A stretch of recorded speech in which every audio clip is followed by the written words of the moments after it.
As a kid, did you ever play around with your mom's office supplies, your dad's office supplies, or in school even, and make those little paperclip bracelets and necklaces? Well, today we are going to make the real deal. We're making one in 9-karat gold, and we're going to bling it up. We are going to add 27 diamonds into the chain to give it that extra little pizzazz. So if you'd like to see how we do that, stick around. Combine two methods, a lost wax casting system, and we're going to make the links by hand.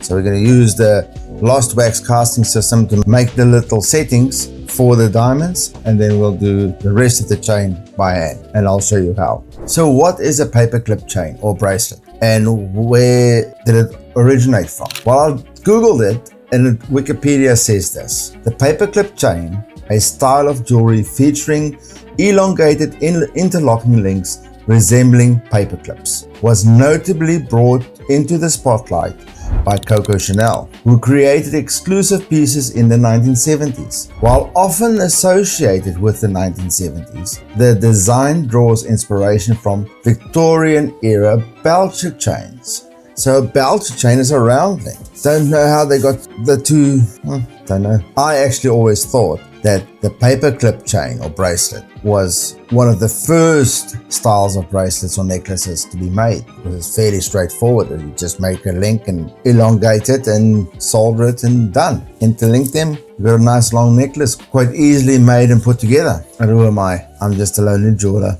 out in New Zealand. Let's get into the video. After designing the actual setting bit, it was now time to slice it. So what I need to do is import the links into my slicing software, and I'm using Lychee Slicer. So I get it all set up, get the sprues done, get the base done, and then get ready to slice. Now that it's sliced, it's ready to export, and I can get the print started. While that's running in the background, I'll start hand making the links. Actually, before I start showing you how I make the links, you better build a wax tree first. So this is when we use all the resin little links that we made, and we place them in like a little wax tree, so we can invest it and get it then cast it in the metal. Now after I've built the wax tree and I've invested the flask and everything, it's time to melt the gold.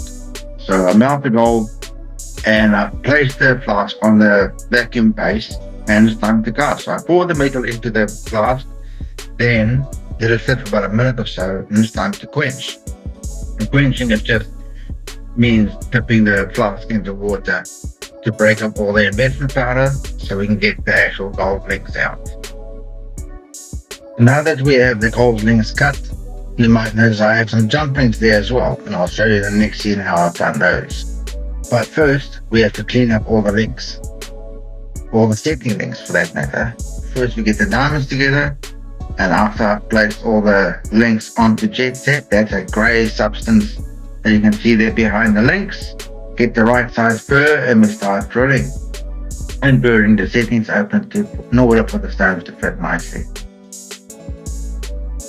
Then we start placing the stones, and I didn't bother going through the whole thing showing you how I set each and every one. Instead, I started rolling the links. Now when I say links, I actually mean those little jump rings. So I started making wire in order to make those jump rings. And the jump rings will be, or the wire at least, will be made around into little jump rings. Now this is where I've actually made a wire, and I've actually made a little mistake in this little section, because I placed the wire in the wrong hole. That's what she said. So I ended up having to go to the draw bench to get it through to actually get it drawn through the draw plate, because it was stuck. Now that I finally actually had the right thickness, and it was actually time just to prep the wire before annealing it for the last time. So sharpen the tip and anneal the wire. Annealing is just a process where you'll warm up the metal to make it more flexible again. And then I use a knitting needle just to make the larger jump rings. And then for the smaller jump rings, I have a little brass rod that I use. And then I just twist the wire around that. Now I've got a little hole in that brass rod where you see me stick the wire through. So just to help it stay secure. Now that we have the smaller links done as well, it was time to cut everything off.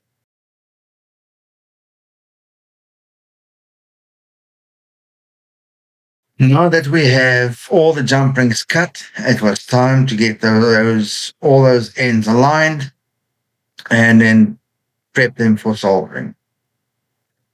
So I've got to make sure that all the ends are aligned properly and flush, so you don't end up with little porosity gaps after you've soldered it.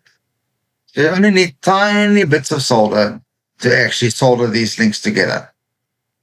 Because if you use too much, then you might actually end up with little bubbles of solder on it, and we don't want that.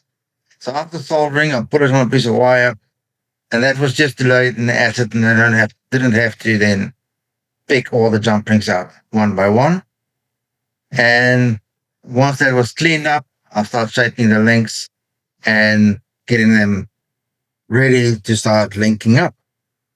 And this process took a little bit of time, but if you take your time with it, it's worth it. So one by one, I linked up the links, then soldered it together.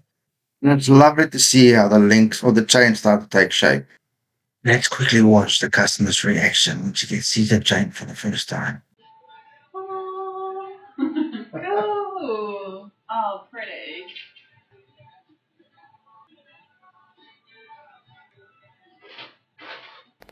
So that's the end result. You can see further down the line we did the smaller links around the back with the long links in between the settings. I think it turned out quite nicely, fairly good. So let me know in the comments what you think.